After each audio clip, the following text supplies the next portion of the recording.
I just want to come back to Lydia Thorpe's display outside the Australian Parliament yesterday.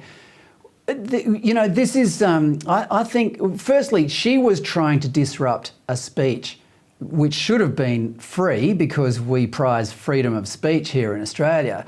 But the debate on the day, as you know, was about whether men can be women, which is an absurd proposition.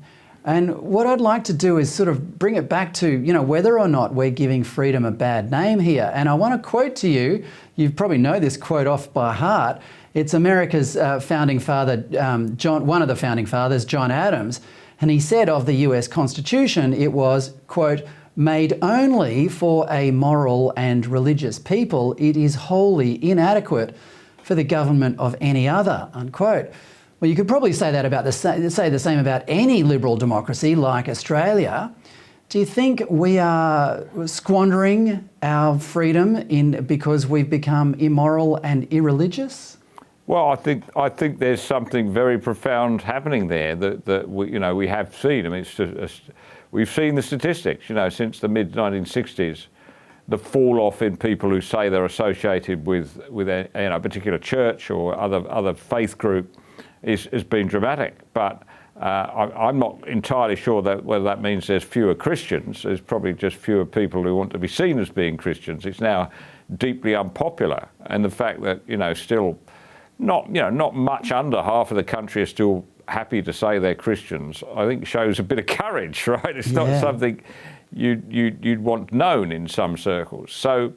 There has been this decline, but I get sidetracked. I mean, you're right. The point is that everybody needs that guiding moral compass. They need that narrative, that narrative of what makes a good person somewhere in their head that we share with everybody. So we're all in agreement on that. And once you lose Christian faith, not just the Christian faith, incidentally, other religions have this as a strong element too. It doesn't matter, just as long as we can all agree these are the rules, a good person does this.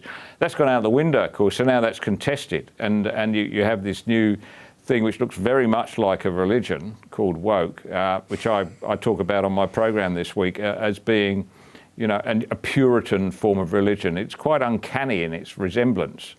Who have you got on your show this week, Nick? Noah Rothman has written a brilliant new book called The New Puritans, where he we've all talked about it. A lot of us have talked about the comparison between woke and religion, but he goes further and says that a Puritan doesn't just have these articles of faith that he believes, climate change or whatever, but he also actively wants to work to make the world a better place, and it's this element of working.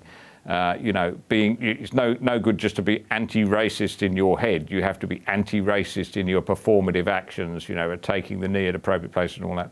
That's what makes this different from just an ordinary religion.